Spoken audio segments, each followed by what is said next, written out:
네, 오늘 백브리핑은 증권부의 김대현 기자와 함께하겠습니다. 어서 오십시오. 안녕하십니까? 앞서 오늘 시장이 좀 재미없다라는 말씀을 드렸는데 이게 뭐 개인적인 느낌일 수도 있고 많은 투자자분들이 그렇게 생각하실 수도 있는데요. 반면에 정부의 정책 테마주는 요즘 조금 재미있는 장세를 보여주고 있죠. 오늘은 이제 또 대왕거래 관련주들이 조금 조정을 받는 모습이긴 한데 최근에 정부 관련 정책 테마주들 점검 좀 해볼까요? 네, 제가 이번 달에 거래량이 가장 많았던 종목을 한번 살펴봤는데요. 한국 앵커 유전이었습니다. 이번 달 거래량이 9억 5,263만 주였습니다. 네. 이 삼성전자보다 3배 이상 많았는데요. 2위인 동양철관과 6위 웨이버스 그리고 9위인 GS글로벌도 이 대왕거래 테마에 속하는 종목들로 거래량 상위 10위권에 속했습니다. 네. 윤석열 대통령이 이달 초 포항 영일만 앞바다에 최대 140억 배럴의 석유와 천연가스가 매장됐을 가능성이 있다고 발표했는데요. 네. 지난 21일에는 이 정부가 동해 심해 가스전 개발 방향을 정하기 위한 첫 전략회의를 열었습니다. 이때 포스코 인터내셔널과 SK E&S 그리고 GS 에너지가 회의에 참석했는데요. 덕분에 포스코 인터내셔널은 이틀 동안 각각 2.2%, 4.5% 올랐고요. GS 에너지는 비상장사여서 대신에 같은 GS그룹 내 해외 자원 개발 투자사인 이 GS글로벌 주가가 상한가를 찍었고 다음 날에도 20% 가까이 상승하면서 52주 신고가를 새로 썼습니다. 반면 그동안 석유가스 테마주로 묶이면서 급등했던 동양철관은 첫 전략회의가 열린 당일 주가가 5% 넘게 떨어졌는데요. 이 투자자들 입장에서는 이번 첫 전략회의 이후에 대왕거래 프로젝트에 참여할 가능성이 큰 기업들 중심으로 옥석 가리기를 할 수 있게 된 겁니다. 네. 코른글로벌도 영일만 횡단 고속도로 건설 사업이 본격화한다는 소식에 상한가를 찍었다가 이튿날 10%대 하락했습니다. 차라리 인프라에 투자하는 고속도로나 이런 것들은 수주를 받고 이익을 낼 수 있으니까 괜찮은데 실제로 대왕거래 프로젝트에 들어가는 것과 관련돼서는 이제 결과를 저희가 또 지켜봐야 되는 거기 때문에 위험성도 클 수도 있겠다 싶은데 어쨌든 투자자들의 관심이 굉장히 많습니다. 거래량에서 확인이 되는 것 같고요. 정책 테마주가 또 하나 있죠. 저출생 관련주들도 있습니다. 여기는 어떻습니까? 네, 그렇습니다. 윤 대통령이 지난 9일 인구 국가 비상사태를 선포했는데요. 네. 우리나라 저출산 문제가 좀 심각합니다. 최근에 2022년 합계 출산율이 0.78명으로 발표됐는데 네. OECD 회원국 중 최하위였습니다. 정부도 범국가적 총력 대응 체계를 가동하겠다고 밝혔는데요. 이후 영유아를 대상으로 하는 엔젤 산업 종목이 급부상했습니다. 아동 콘텐츠 기업인 캐리소프트는 지난 19일 주가가 약 18% 빠졌는데 네. 이 저출산 대책이 나오자마자 상한가를 찍었다가 이튿날 8% 넘게 다시 빠졌고요. 깨끗한 나라도 상한가로 직행했지만 이 다음날 13% 하락하는 등 주가 변동성이 좀 큰 상황입니다.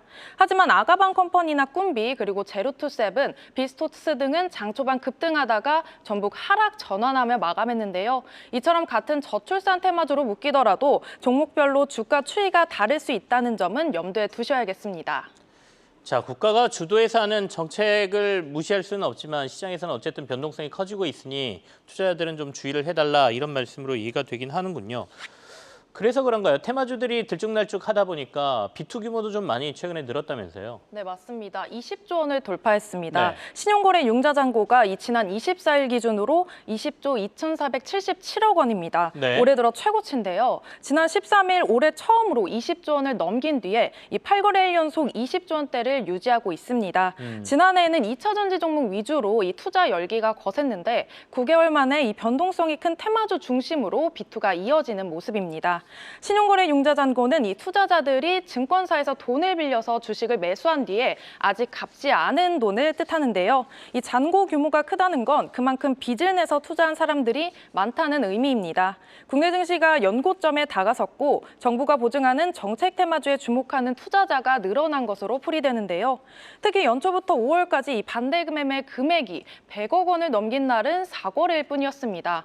이달 들어선 2거래일이나 되는 점도 주목할 부분인데요. 네. 코스피와 코스닥 지수는 이번 달에 각각 5.23% 그리고 0.24% 상승하면서 시장 상황이 양호했기 때문입니다. 증권가에서는 정부가 추진하는 정책과 관련한 수혜주라고 해도 이슈에 편승하면 단기간 주가 변동성이 커서 이 손실을 볼 가능성이 크다고 지적했는데요. 롤러코스터 흐름을 보이는 묻지마 투자를 지향하고 이 기업의 실적과 산업 전망을 참고해서 투자할 필요가 있다는 설명입니다. 시프트업이라는 회사가 이제 IPO를 준비하고 있는데 게임 관련 회사죠. 규모도 좀 큽니다. IPO 규모가 조 단위라고 지금 알려지고 있는데 기자간담회를 개최했다면서요? 내용 좀 들어볼까요? 네, 제가 어제 직접 기자간담회에 다녀왔는데요. 이 금융감독원의 정정 요구가 있어서 상장 절차가 미뤄졌습니다. 지난해 파도의 뻥튀기 상장 사태 이후로 IP 심사가 깐깐해졌는데요. 네. 이 시프트업도 높아진 상장 문턱을 한 번에 넘지 못한 겁니다. 시프트업은 증권신고서를 지난 4일과 20일 총 2차례 수정했는데요. 투자자 보호를 위해 위험 요소를 추가했다고 설명했습니다. 네. 제가 어떤 내용이 보완됐는지 직접 살펴봤는데요. 우선 1차에서는 이 시프트업의 첫 타이틀인 데스티니 차일드가 지난해 9월 서비스가 종료되면서 이 인력 조정이 있었다고 밝혔고요. 네. 중국 텐센트와의 계약 체결 내용과 그리고 주요 게임의 월간 활성 이용자 수 등이 추가됐습니다. 그리고 2차 때는 이 확률형 아이템 개정안이 시행된 이후에 확률이 존재하는 모든 아이템에 대해서 이 확률을 고지했다고 설명했는데요. 네. 이외에도 승리의 여신 니케나 그리고 스텔라 블레이드의 지역별 매출 비중과 수익 고조 등이 추가로 담겼습니다. 또 이 때문에 수요 예측도 무려 한 달 가까이 진행하고 있는데요. 드디어 내일 끝납니다. 최종 공모가는 다음 달 1일에 확정되는데요. 공모가 희망 범위는 이 47,000원에서 6만 원으로 이 공모 규모는 상당 기준 4,350억 원입니다. 네. 일반 청약은 다음 달 2일과 3일에 이루어지고요. 상장 주관서는 한국투자증권과 JP모건 그리고 네. NH투자증권입니다. 상장 후 시가총액은 최대 3조 5천억 원이 될 전망인데요. 흥행에 성공하면 국내 게임 상장사 기준으로 이 크래프톤과 넷마블 그리고 NC소프트에 이어서 4위에 이름을 올리게 될 겁니다. 희망 공모가 상단으로 결정되면 시총이 3조 한 5천억 정도까지 올라가게 되는군요. 자, 지금 시장에서는 게임주들이 조금 반등세를 보이고 있긴 합니다만 여전히 게임 시장에 대한 불확실성이 좀 크다 이렇게 얘기가 있는데 시프트업은 어떨 것 같습니까? 들어와서 좀 변동성이 커진다 뭐 이런 얘기도 좀 있던데요. 네, 제가 기자간담회에서 이제 질문들이 많이 들어왔는데 네네. 제가 어떤 질문이 좀 많이 들어왔는지 좀 추려봤습니다. 일단 시프트업의 대표작인 니케와 스텔라 블레이드가 연이어 흥행에 성공한 만큼 향후 출시작과 사업 계획에 대한 질문이 이어졌습니다. 그중 몇 가지를 좀 짚어보면요. 이 스텔라 블레이드의 PC 버전과 향후 AI 활용 계획에 관심이 좀 쏠렸는데요. 시프트업은 PC 버전은 검토하고 있지만 이 소니와의 계약 관계 때문에 구체적인 출시 일정은 언급하기 어렵다면서 이 AI는 반복 작업이 많은 개발 단계에서 활용할 계획이고 게임 결과물 단계에선 사용하지 않는다고 답했습니다. 네. 또 시프트업의 2대 주주가 이 중국 최대 게임사인 텐센트의 자회사 에이스빌인데요. 지분율이 약 35%입니다. 상장 후 6개월 동안 보유해야 하지만 그 이후에 의무가 사라지다 보니까 네. 향후 이 지분 향방에 대한 관심이 좀 쏠렸는데요. 민경립 시프트업 부사장은 이 텐센트와 무관하게 독립적으로 경영하고 있다면서 네. 이 향후 지분 방향에 대해서는 아무래도 설명하기는 좀 어렵지만 양사는 상호 보완적 측면에서 우호적인 관계를 유지하고 있다고 설명했습니다.